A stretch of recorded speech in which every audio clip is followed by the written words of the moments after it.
मैं ये कहना चाहता हूँ, मैं उस विधानसभा क्षेत्र से हूँ जिस क्षेत्र से मुलायम सिंह जी मुख्यमंत्री रहे थे 2002 में, गुन्नौर विधानसभा से।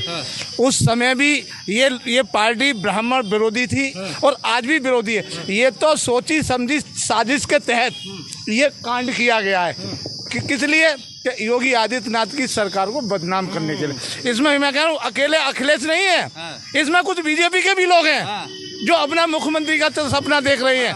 आपने देख नहीं रहे, एक कुशवाहा जो है ये खुला यानी गाली बक रहा है ब्राह्मणों को। ये किसके इशारे पे?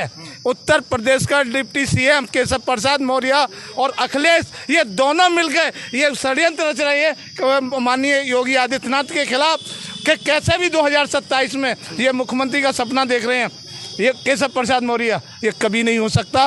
और ये लॉलीपॉप ये अखिलेश ने दिया है। कौशाम्बी में घटना हुई तो केशव प्रसाद मौर्य के में, इटावा में हुई। मैं तो खुल के बोलता हूँ, अरे खुलने के बोलने की हिम्मत रखता हूँ। अपनी सीट जो हार जाए वो मुख्यमंत्री बनने का सपना देखेगा। वो सपना देख रहे हैं वो किसने? क्योंकि अखिलेश यादव ने लॉलीपॉप दे रखा है।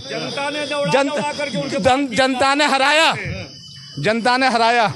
बीजेपी ने उनके लिए एक रहमो करम पे ही तो मुख्यमंत्री बने हैं। लेकिन ये जो सोची समझी साजिश योगी आदित्यनाथ के खिलाफ रची जा रही है, ये कामयाब नहीं होगी। मुझे लगता है और मजबूत बना दिया उनको। ये जो 47 पहले सीट आई थी अखिलेश की 2017 में, अब के 22 सीट भी नहीं आएंगे। मैं चैलेंज से कहता हूँ।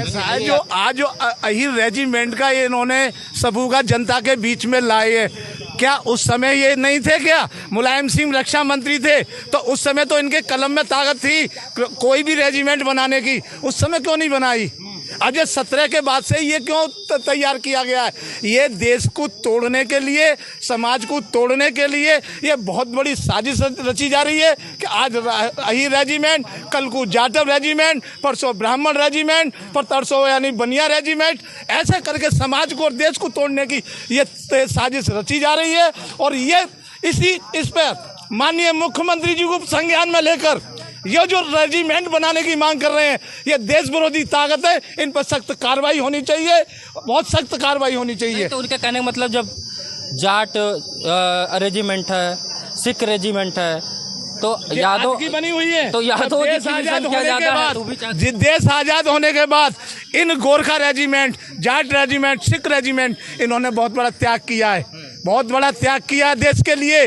और उस समय कांग्रेस की सरकार ने बनाई ये रेजिमेंट, भाजपा ने नहीं बनाया। और आरोप लगा रहे हैं बीजेपी पे, और बनाया कांग्रेस ने।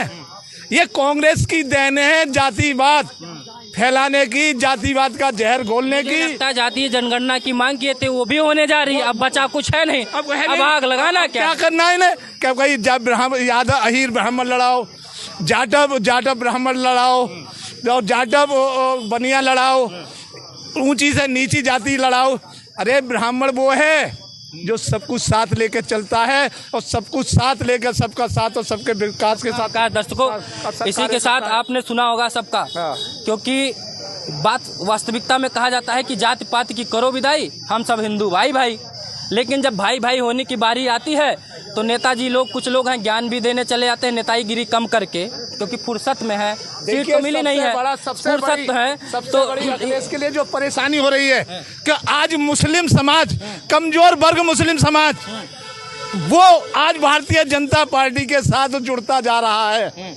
वो अपने को सुरक्षित, समाजवादी में सुरक्षित नहीं था मुस्लिम समाज, आज भारतीय जनता पार्टी में सब सुरक्षित है। जिस सारा लाभ हमारे भारतीय जनता पार्टी, हमारे योगी आदित्यनाथ ने एक भेदभाव किया हो पूरे उत्तर प्रदेश के अंदर, तो कोई साबित करके तो दिखाए कि आवास देने में, बिजली उज्ज्वला योजना देने में, गैस सिलेंडर देने में, जितनी भी सरकार की योजना है भारत सरकार की, उत्तर प्रदेश सरकार की, तो हमारे योगी आदित्यनाथ ने आज तक कहीं दुभांत नहीं किया है और सबको दिया है। ठीक है सर, बहुत बहुत धन्यवाद। दर्शकों, आप सुना होगा, सबकी बातें सुनी होगी कि नेता लोग आजकल धर्म ज्ञान बांटने लगे हैं। जो काम किसी और का है धर्मशास्त्रियों का, वो नेता लोग ज्ञान देने लगे हैं। आजकल दोहों का वर्गीकरण करने लगे हैं, दोहों का संक्षेप में वर्णन करने लगे हैं, जिसका ज्ञान उनको स्वयं नहीं है। इतना ही ज्ञान होता तो इतना कुर्सी के लिए लड़ाई नहीं करनी पड़ती। बहरहाल यादव और ब्राह्मण करने की कोशिश क्यों की जा रही? क्योंकि 2027 का चुनाव आ रहा है। चाहे पंडित जी ने गलत किया हो और चाहे वो यादव समाज के जो पंडित जी आए थे उन्होंने गलत किया हो, दोषी दोनों लोग हैं, तो उसको कानून के हिसाब से न्याय देने दिया जाए। इसमें नेताओं की क्या ज़रूरत है? ये नेताजी लोग क्यों बताएंगे? अब क्या वो यादव समाज को बताएंगे कि पंडित जी से कथा मत करवाइएगा, या पंडित जी से कोई और पंडित जी कहेंगे कि आप यादव जी के यहाँ कथा मत कहिएगा? राजनेताओं का काम है सिर्फ नेतागिरी करो, नेतागिरी करके सत्ता पाओ और प्रदेश में विकास करो। बाकी धर्म का काम भारतीय लोगों पे छोड़ दिया जाए। इसी के साथ इस वीडियो को समाप्त करते हैं। नमस्कार।